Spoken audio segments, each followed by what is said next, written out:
Greetings. This is Justin Allen with the Elite Nurse Practitioner. Welcome to the Elite Nurse Practitioner Show, podcast dedicated to nurse practitioner entrepreneurism and achieving financial freedom, where I talk directly with nurse practitioners who need help. Listen up, our market is saturated. Jobs can be scarce. We are underpaid. We are undervalued. We are taken advantage of by the sharks within the healthcare system, and frankly, screw that. Sick of it, and it's time for a change. And listen, I'm here to help make that happen. We are powerful. We can forge a path where we are in control of our career and ultimately our financial and personal well-being. You do not need to submit to healthcare administrators and your doctor overlords. You do not have to take the measly salary. You do not have to work 50 to 60 hours a week. There is a different way, and I'm here to show you that path. This podcast is raw and unfiltered. I have not talked to the nurse practitioners in this podcast prior to the call outside of an email exchange to schedule the episode. What you're about to listen to is a consultation session between a nurse practitioner and myself. It is real, it is unscripted, it is unplanned, and I have no idea what we're going to talk about. Anything and everything can happen during our conversation. The nurse practitioners in these episodes are struggling with an issue in their professional or financial life, and they have reached out to me for help. My goal is to help the nurse practitioner with actionable advice that will enhance and improve their professional, business, and financial life. My other goal is to hopefully help my nurse practitioner sisters and brothers build a more productive, powerful, and free life. So I hope the content and information within these podcast episodes does just that. All right, onto the episode.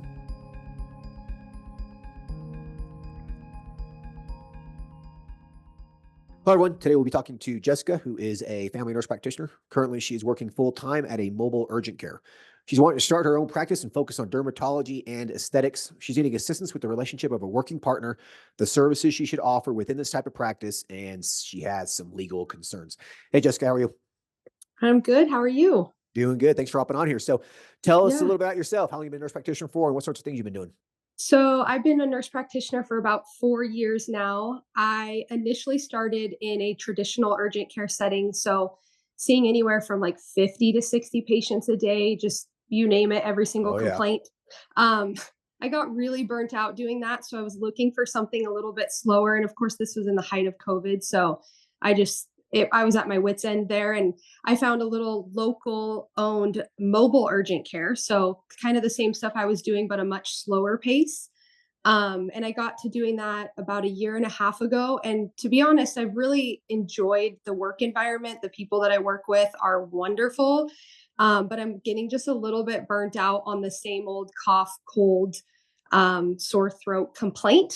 Sure. And I feel like I just have the capacity for more in my life. Like Yep. I have just such big ambitions for myself, and I don't feel like I've met those yet. So I'm really looking to expand, use my brain a little bit more, get into a little bit of the entrepreneur world, and kind of see what that is like. So with that being said, I have a good friend who is an esthetician. She owns her own business currently and is very successful locally.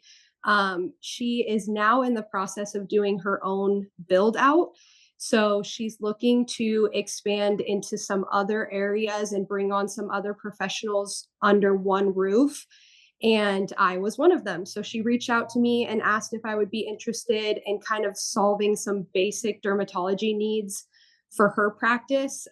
She often sees patients, that come in for acne, and as an esthetician, she's pretty limited. And so she's, asked me, would you feel comfortable like prescribing retinoids, or like maybe putting some of these people on an oral antibiotic? And it took me a little while to consider this, but I have always been interested in dermatology. So now I'm like full blown ready to do this, but still in the very, very beginning stages of like how to start a business, what types of relationship caution I should be aware of, just working alongside an esthetician, and then kind of some of the legal concerns with aesthetics work, and then, whatever services I will be providing. So that's kind of where I'm at. I got you. Okay. All right. So you sound like you were pretty much exactly where I was at, 6, 7 years ago, like working in an urgent care, seeing 50, 60 patients a day, sometimes more. I think my record was 105 or so. I don't even remember. It was Oh, ridiculous. It was it ridiculous. it's so unsafe. Yes. It's so unsafe. Yeah. I mean, come on. How much time are you spending in these rooms? 5 minutes, if that. Seriously, yes. It's Yeah, but awful. it's awful. But like you said, though, most of it is such bullshit. Like, most of the stuff is self-resolving if you just gave it a week. True. Yeah, True. like it's I mean, such. even yeah, even what I'm doing now, I tell my friends, I kind of joke, I'm like, if this person didn't see me, they would not call me tomorrow. Like they're fine, you know? Right. Like if they just gave it a few days, like Yes. took a couple of ibuprofen and just waited a little bit. Yep. Yeah, yeah. And so I get that. It's like you said, you don't use your brain after a while doing it. It feels almost soulless. Mhm. you I know. know? I've used the word worthless like so many times in the last month. I'm like, I this is not what I was born to do. I am worthless. Yeah, yeah. I don't know, maybe that's a strong word, but I could see that. Yeah, you're like, what am I doing here? I'm not uh, using my brain at all. uh-huh. Yeah, and then every once in a while you get something good that comes in and excites you, but 90% of it, Exactly. yeah, 90% of it's garbage. Uh-huh.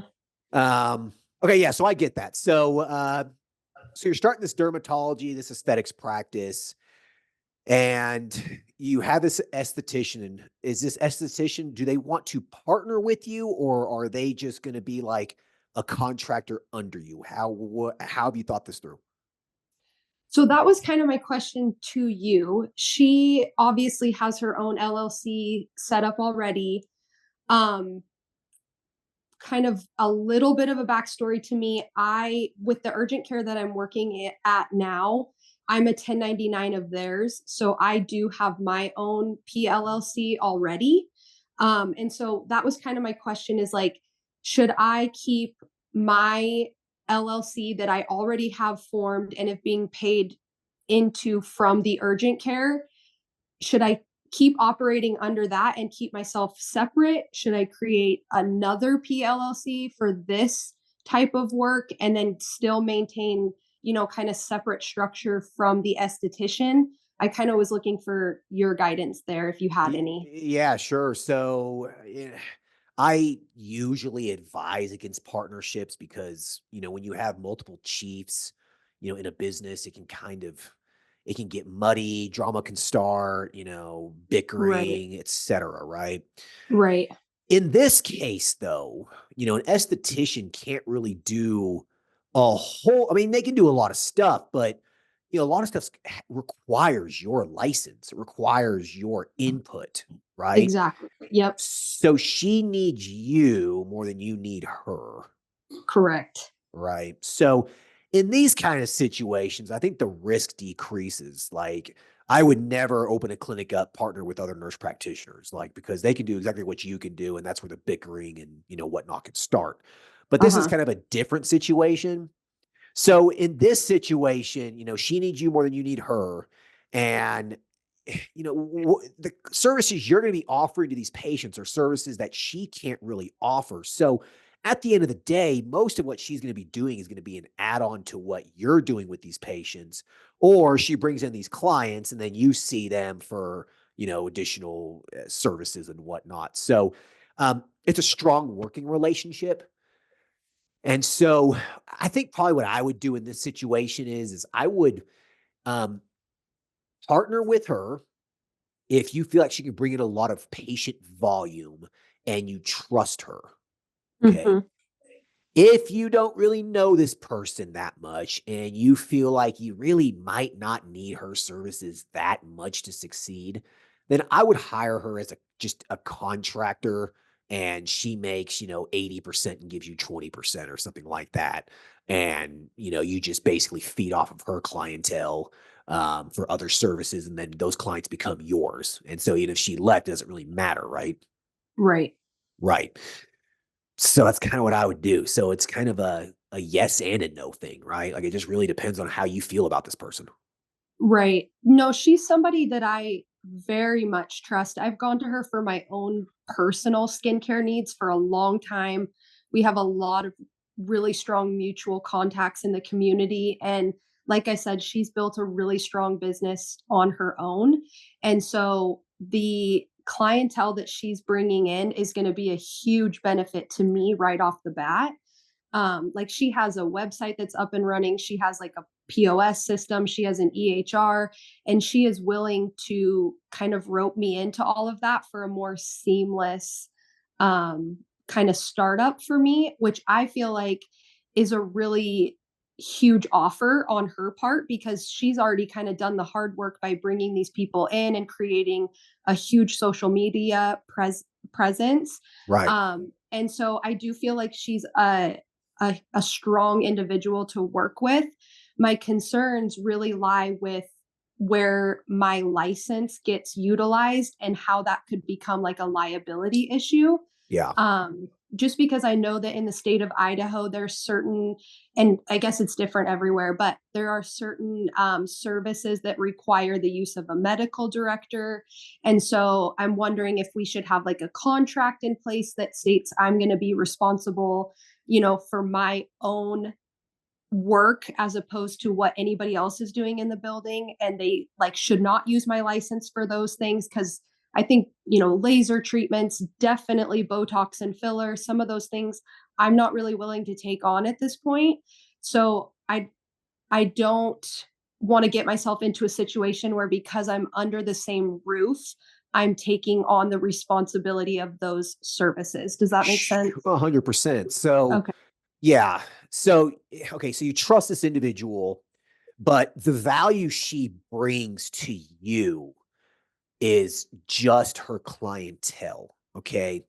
Right. Payment processor and EMR and all this stuff. That's whatever. Okay. Uh-huh. It takes you, a couple hours to set up. All right. Uh-huh. So really the only value she's bringing, as far as I'm concerned, is the clientele Uh-huh. that you can then feed off of for other services that you want to do. Right. So dermatology, aesthetics, weight loss, whatever. Okay. Right. Yeah. So I would look at this more or less as a working relationship because what you're going to be providing is going to be what different than what she's providing. Uh-huh. And, it's only fair that each individual gets paid for the work that they do. Right. Right. She's seeing clients doing whatever she's doing. You're seeing clients for weight loss, et cetera. If you're seeing a weight loss patient and all the liability falls on you, she doesn't deserve any of that income. That's all yours. Right. Right. Right. And if she does a facial or whatever, she's doing all the work, let her keep that. Right. But Right. for more of the partnership stuff that requires your license, I would have an agreement with that Uh-huh. as a 60-40 split or something.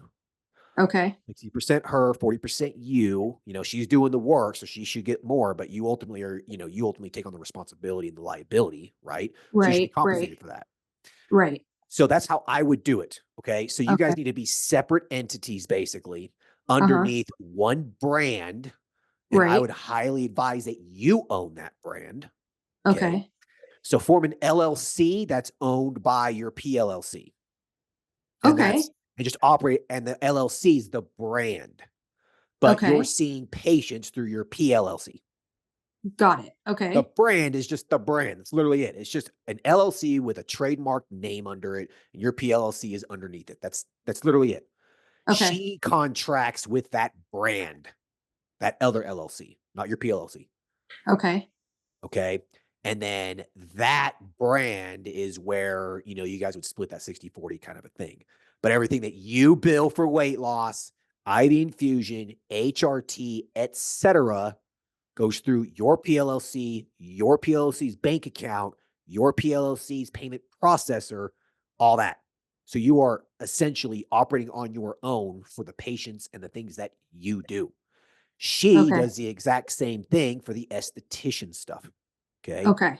She bills people, they sign a consent form or whatever for her LLC. They sign a consent form for your PLLC. And then that brand, that parent LLC, would be more or less just for like the stuff that you guys are splitting, and then you guys would just deposit, an agreed amount income into that account monthly to pay the bills, Okay. pay for rent, pay for utilities, etc. This way, okay, if you structure it this way, you still own it.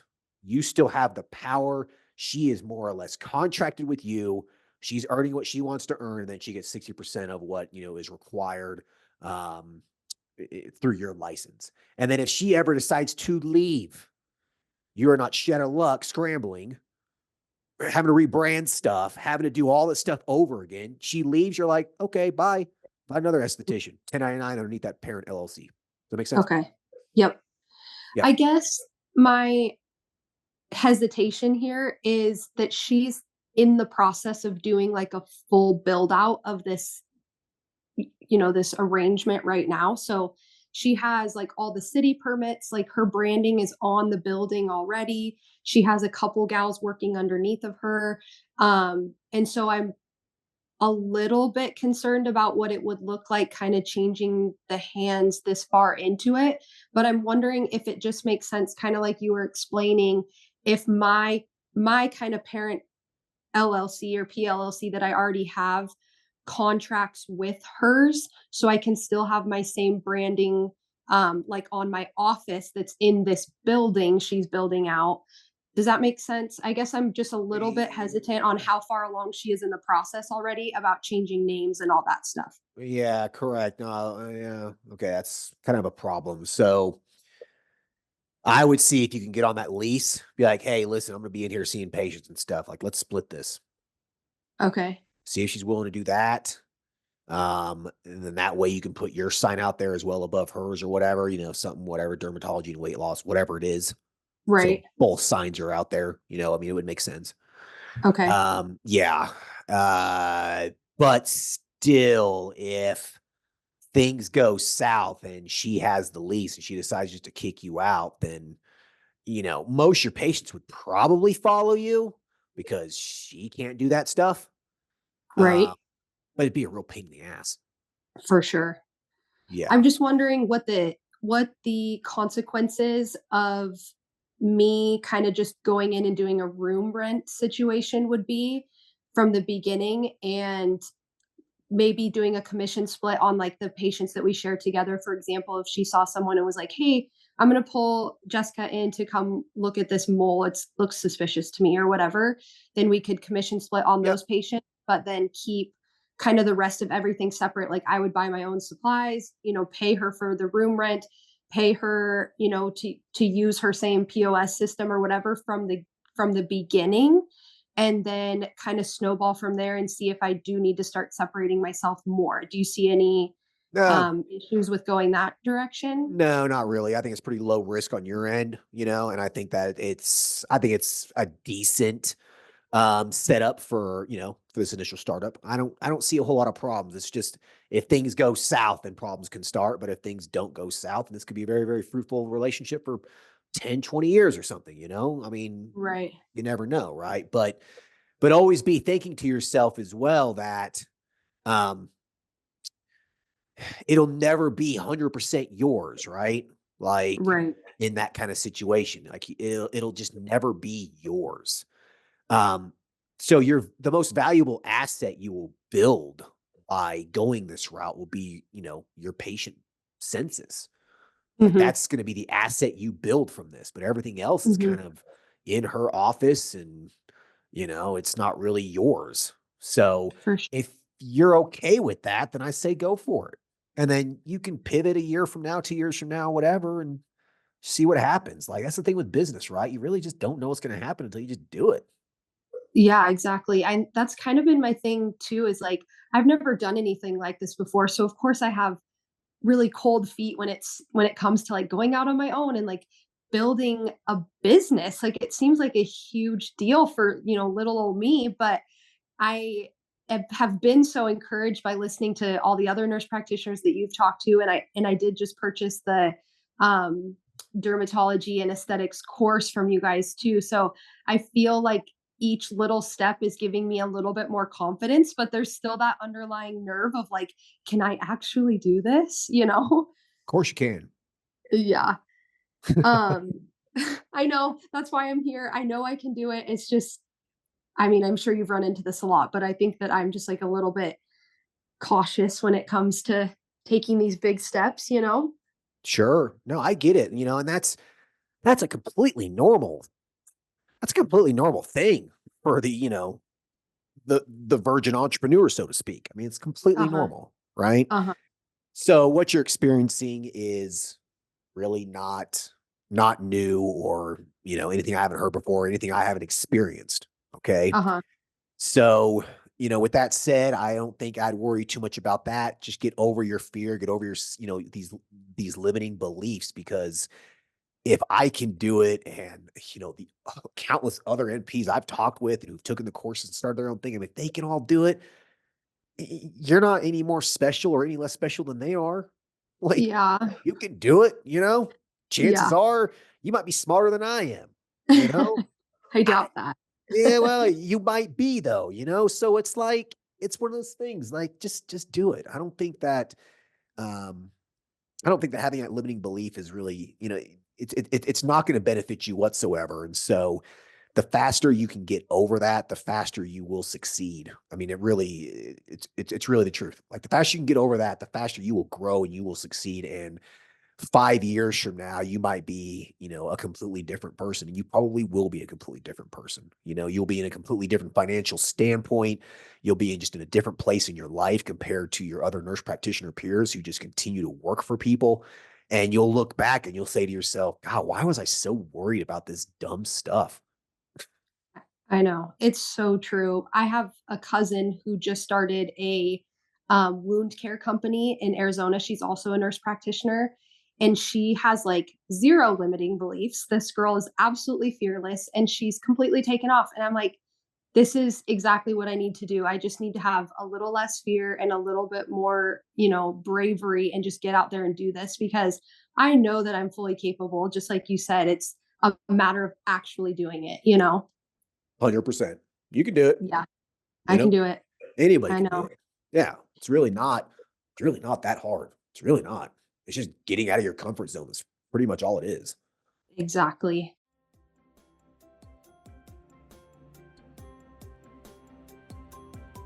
All right. I hope everyone's enjoying the episode so far. I just wanted to take a quick break to thank everyone listening and also give a big thank you to all of my social media followers and email subscribers. If you haven't done so yet, please subscribe to our email list at www.elitenp.com and make sure to follow us on Facebook, Instagram, and LinkedIn. Email subscribers will receive updates on new weekly podcast episodes, multiple weekly articles we publish, new courses, and everything else related to helping you succeed. Remember, all elite nurse practitioner courses are designed to help you build a niche practice, increase your financial strength, and to break free from the rat race. If I can break free and the other countless nurse practitioners can break free, then so can you. Additionally, please share this podcast with your other nurse practitioner sisters and brothers out there. The more NPs that venture out on their own, the stronger our profession will become. Now, let's get back to the episode.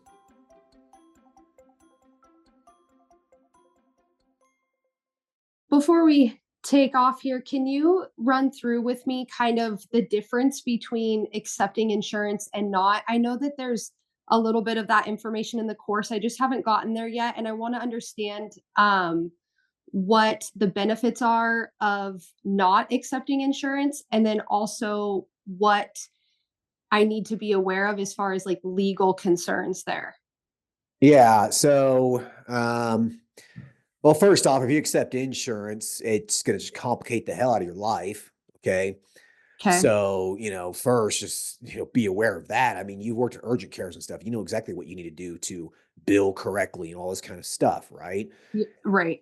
Right. It's a pain in the ass. And as a business owner, it becomes even more of a pain in the ass because now you're responsible for it. Right. Uh-huh. And this third party is in control of your money. Okay. Right. So, yeah. So when you accept insurance, you truly don't own your own business. Like, there's a third party who tells you what to do, because if you Yeah. don't do what they say, you don't get paid. Right. Yep. Right. Yeah. So, uh, it is the least freeing thing you can do if you start your own business, like, is taking insurance. Okay.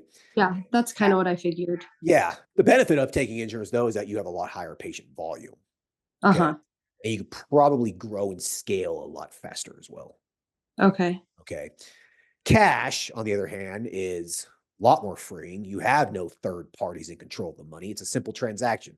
You provide the service to a patient, they pay you, Right. right? It's like a plumber comes to your house. Imagine if you had to go through insurance for a plumber, Yeah. right? Or a carpenter or someone painting your house or something. You know what I mean? Right. So it's a simple transaction. They provide a service, you pay them, and that's that. It's done. There's no one else involved other than the federal government and the IRS and taxes and stuff. But Mhm. there's no way around that. So um so yeah, so it's just a lot easier. It's Does it change the way I'm required to document? if you accept insurance, obviously you have to follow all their, charting rules, right? Rules you Right. already know because you're working at an insurance-based urgent care. So it's basically Right. all the same stuff. With a cash-based practice, you can skip a lot of that stuff. There's no meaningful use. There's no, you don't have to use a bunch of ICD-10 code. You don't need to do all this stuff at all. You don't need to do this many review of systems. You don't need this many points in your physical exam and whatnot, right? Like, Right. you're not figuring out what the medical decision making level is. Is it a 3 or is it a 4? Is it a 5? You don't have to worry about none of that. So, like, my men's health clinic notes are the most simple notes you've ever seen in your life. Like, they're like they're shorter than the sore throat visits that I would do at an urgent care. Like, you So know, they're just there essentially if you're gonna get pulled into court.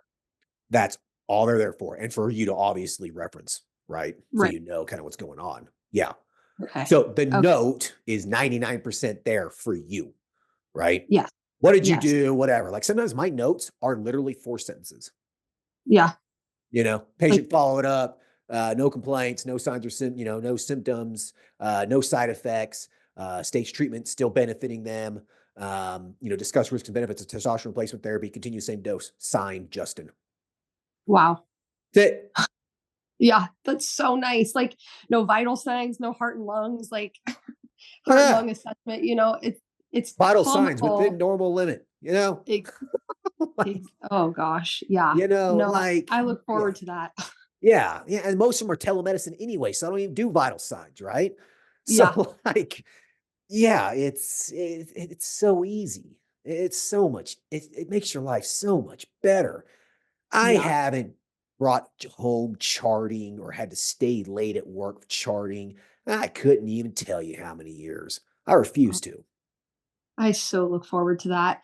Because I'm in a mobile position right now, I drive between patients, I do house calls, and I don't get to do my charts while I'm driving, so I have to do them all at night, and I'm like, "This is insane." I come home and I still am working, and I so look forward to the day that I don't do that. Yeah. Yeah. Your life is so much better. Your quality of life and your mental health improves so much more. I Oh, I can't yeah, explain it. You have to experience it, right. So yeah, so from a legal aspect, no. I mean, you still fall within your scope, right? You still have to Right. follow state regulations, you know what I mean? Like you still have to check a PMP if you're prescribing a controlled substance. Like there's, stuff like that you have to still do, right? Right. But Right. all the meaningful use crap and the Medicare, Medicaid, you have to follow this guideline if you want to treat someone for testosterone or weight loss. We don't cover that medication, pre authorizations, all that crap you don't got to worry about anymore. That's amazing. Yeah, it's So amazing. great. Yeah, those aren't laws. You know what I Yeah. mean? That stuff's Yeah. not the law. It's not the law to follow this guideline. I There's know. no law around that. You know what I mean? It's So so Go ahead. yeah. So it's just so much free. But yeah, Yeah. It's so crazy when you take your first job as a nurse practitioner and that's what you learn, it just becomes Bible, right? You're like, I have to meet these metrics. I have to follow these guidelines. And it's like you almost can't see beyond them or like realize that you're an individual and you have autonomy. Like it's so limiting when you begin that way that it's hard to conceptualize a world where you don't have to operate like that. exactly right. Because that's It's what you crazy. think it has to be. Yes, and so to think that I don't have to operate that way is like almost unnerving. I'm like, but what if they come after me? And it's like, who's they? You know Who's what I mean? they? Right. Who's they? Like, It like, eh, yeah, there isn't this boogeyman underneath the bed of every healthcare practice. Like, there's no boogeyman out there. It's gonna come knocking on your door saying, I want to see your charts. I want to make sure you're, doing everything meaningful use, blah, blah, blah. That doesn't exist. right. It It's only so funny because you feel that way though, you You know? feel that way, correct? Yeah. That only exists if you take their money. Yep. If you take Yep. the insurance company's money, you take Medicaid, you take Medicare. Federal marshals can come into your business and do whatever they want because you took their money. It's crazy. They come into my It is practice, I tell crazy. them to get the fuck out of my office, call my lawyer. Bye. Yeah. Bye. You know what I mean? I don't take your Uh-huh. money. I don't play by your rules. Uh-huh. So yeah, very, very unorthodox approach. But Oh, I'm sure. Yeah. I'm sure there's people in nursing school, nursing professors listening to this being like, oh my God, Yeah. They're like, oh, that guy's scary. that guy's scary, right? Yeah. But listen, Yeah. I provide safe care. I have Right. never been sued. I have Right. never been criminally charged for anything. Like, yeah, yeah. Cash practices have been Yeah. operating like this for decades, Right. right? The old country doctor 40 years ago, 50 years ago, like there was this old country doc that I knew a long time Yeah. ago. His charts, his records were in like an index filing card. Each patient had a little card and he would just write a little note, like a couple sentences. Patient's Crazy. BP 160/95, prescribed amlodipine 10 milligrams, follow up 3 months. Literally it. It's crazy. Yeah. Yeah. So, Crazy, crazy. yeah. So So just be, in the same kind of context, HIPAA isn't, you don't technically have to follow HIPAA being a cash pay practice, or you do? okay. Yeah. So I've done a lot of research on this, lots of law firms and whatnot, a lot of healthcare focused law firms have written articles about this. And the answer is, you kind of do, but you kind of don't. Like, it's such a gray thing. There's so much conflicting language in Uh-huh. this that technically, if you don't take insurance, you really don't need to be HIPAA compliant. But technically, from another regulation, you do. You got to do everything in your power under your scope to protect patient information. So it's just like, okay, so what is it? Right. Right. And so the recommendation is just be HIPAA compliant. Don't worry about it. Any EMR you go through is going to be HIPAA compliant, Right. right? Like, what else do you really need? You don't need a HIPAA compliant phone line. Who the hell's hacking into your phone line and listening to your call? I'm sorry, but you are not that important. Seriously. I was thinking about it in regards to telehealth. Like if I do want to do some of my visits from home, I'm like, do I need to like invest in some sort of audio system that's HIPAA compliant? But I think Zoom isn't it? Yeah, it is. Or, something called just a telephone and you just talk to them. Okay, sounds good. I'm I not, catch I'm not, the drift. yeah, I'm not worried about it. Like Right. I just use Outlook for my email. Like, come on, who's hacking into my email to see an email from a patient saying I need a refill? Like, Yeah. Serious. Yeah. And this is another thing too about getting a HIPAA violation. Okay. It's not criminal. You're not losing your license over it. It's a fine. And most of the time it's a slap on the hand. Okay. Oh, that's good to know. Yeah. Like you have to have a significant data breach to get a large HIPAA fine. Yeah, Okay. I can't see that happening in a dermatology setting anyway. Right. Exactly. Like pick your battles here. This isn't a battle even worth thinking about. Right. Yeah. Right. Yeah. So, any other questions in terms of legalities or regulation goes? Um, I don't think so. I think I'll probably be able to find the rest of it in the course. I just, consent forms and kind of where to look for liability insurance. All that Correct. should be in there. It should be all in there. Correct. Yeah. So, Okay. Yeah, I mean, it's a blueprint for everything that you need, really, Okay. At the end of the day, you just really need to be focusing on getting some patients through the door and start providing some services and start billing them. Like that is your ultimate goal here with the practice, you know, Got it. as the Yep. business owner. And then obviously your ultimate goal as a nurse practitioner is to provide safe care, right? Like Exactly. that's it. Yep. Those are your two jobs here, Yep. right? And so as the business starts, focus on revenue, patient volume, getting people in that door and start making some money. Okay. Okay. Folks, just focus on that. Don't focus on everything else. Like there are so many people, so many nurse practitioners who start a practice and they never get started because they have such analysis paralysis over stuff that doesn't even matter. Oh yeah. I You feel know, that. I feel yeah, that. Yep.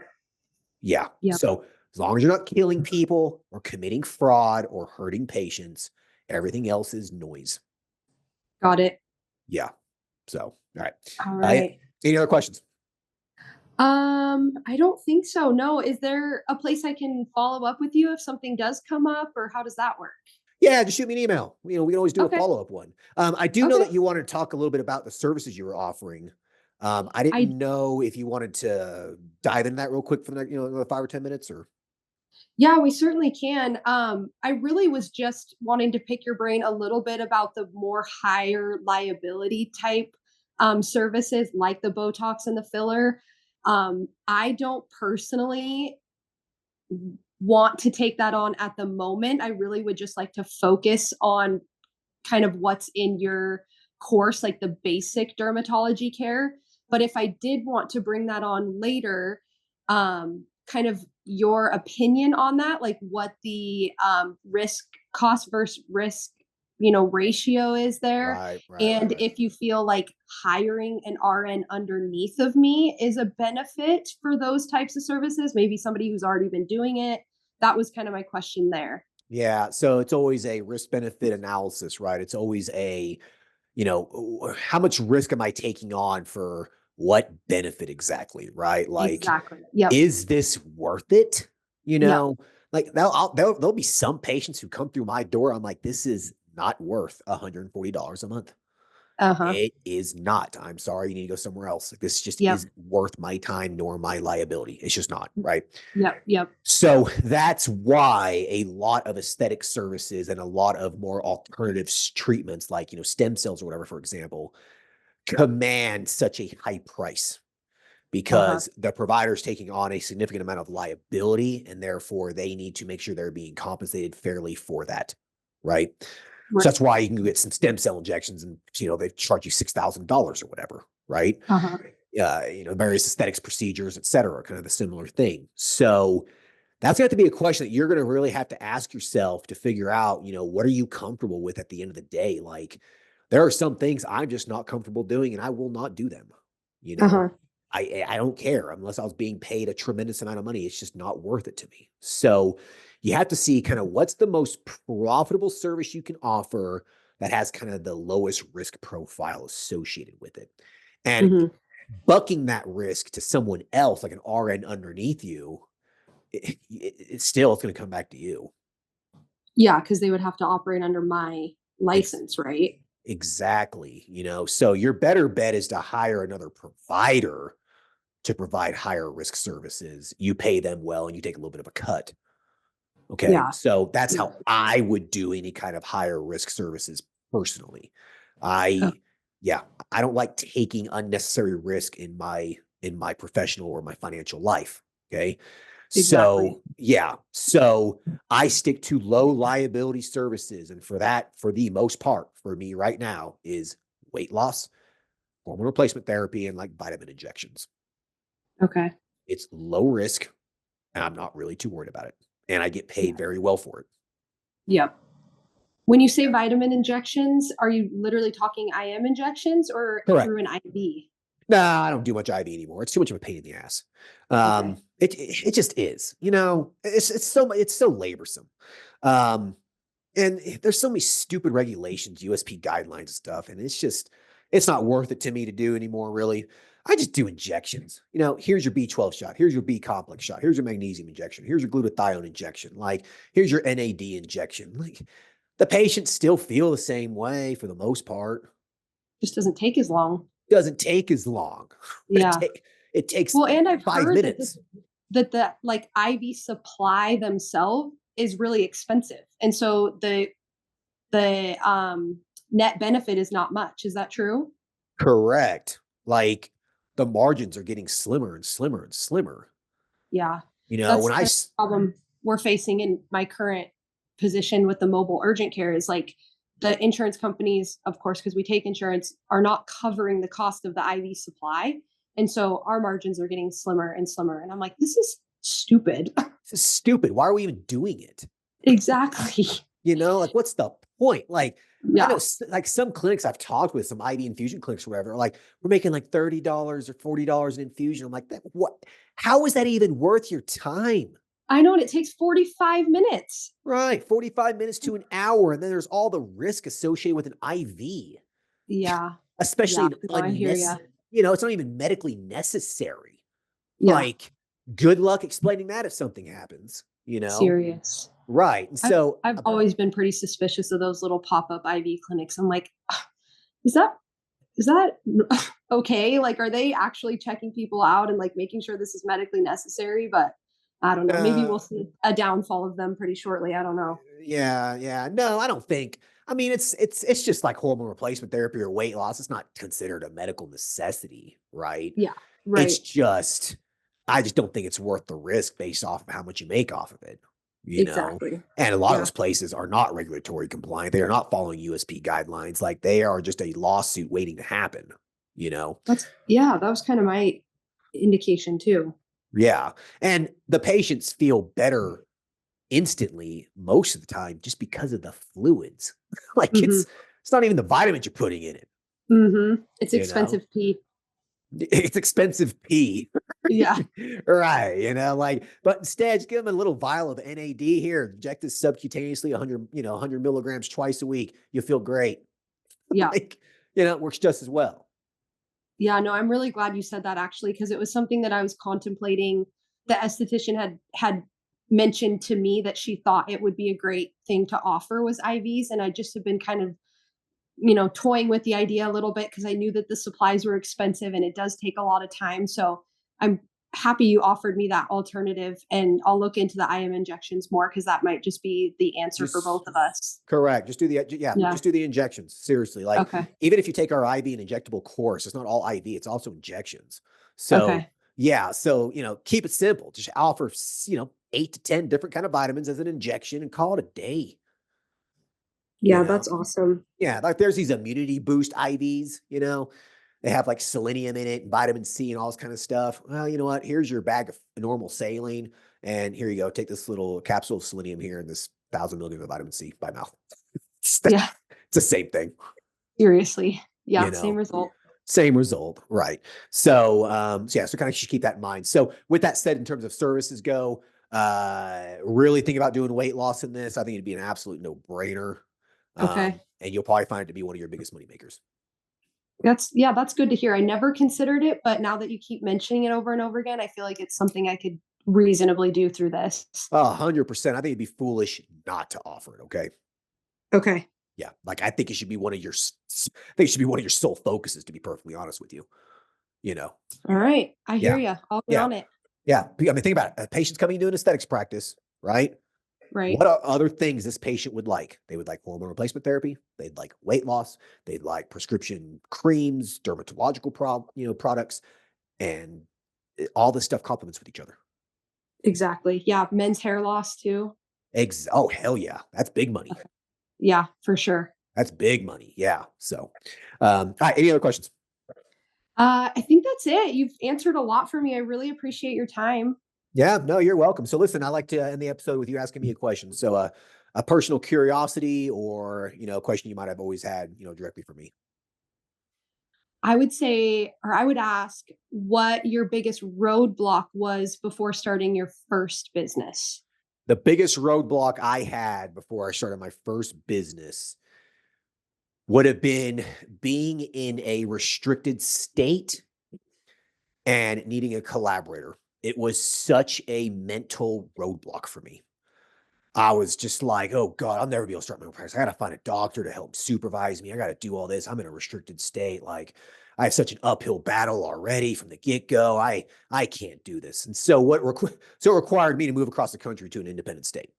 Oh my gosh, you did. Good for you. Yeah, it's the best decision I ever made. I mean, as soon as I moved to my, independent state, I literally opened up a practice within a month or two. Oh, that's Like, I awesome. was ready to just jump into it. You know what I mean? Yeah.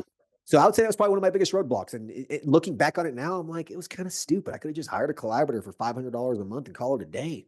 Yeah. That's serious. Well, Yeah. lucky for me, Idaho's like the wild, wild west out here. There's like literally everything's gray. So Don't we you? we have a lot of practice autonomy out here. Yeah. Don't you love living out west? Like I do. I really do. Yeah. it is like this. These are cowboy states. People back east on the East Coast have no idea how free it is out here. I know. Don't tell them. Don't tell them, right? Stay on the Stay East over Coast. there. Yeah, yeah. Too Stay in crowded California. over here. Yeah, exactly. Stay in California. This little Uh-huh. Midwest area. This area, just we'll stay here. Like it's Yeah. crazy. I can just walk out of my house, walk 10 feet, and just start shooting guns if I want to. Like Same. Yep. like there's so much public land out here. Like I'm looking out my window right now, and it's just miles and miles of nothing. Just Oh, that's so open. awesome. Yeah. Yeah. I could shoot Good for dynamite you. off out here, you know? I love it. I love it. I think you and I would get along. Yeah. All right. Yeah. Well, good deal. Well, hey, listen, if you have any other questions or whatever, just shoot me an email. Okay. Okay, I sure will. Thank you so much. I really All right. appreciate it. All right. You're welcome. You take care. Bye. Okay, bye. All right. Hope everyone enjoyed the episode with Jessica. A lot of great pearls in this episode. Remember, one thing about partnerships is, always make sure that your interests are protected regardless of who you partner with. Okay. Jessica's partnering with an esthetician and she should do okay and it should generate some more revenue in her practice, but always be cautious with partnerships. Okay. Usually it is best to do your clinic yourself. All right. Hope everyone enjoys this episode. Talk to you guys later. Thanks. Bye. Thank you for listening to the show. Quick legal disclaimer. The content of this podcast is meant for informational and entertainment purposes only and should not be used as legal, financial, medical, regulatory, or practice-specific advice. For information pertaining to your specific legal, financial, medical, or practice-specific needs, please be sure to consult with your lawyer, CPA, medical director, and/or your state's practice laws and the most up-to-date clinical guidelines. As always, do your due diligence when it comes to any information found online and in podcasts. The content in this podcast is copyrighted by Galaxy Medical Southwest 2023 and cannot be duplicated, rebroadcasted, or reproduced without our written permission.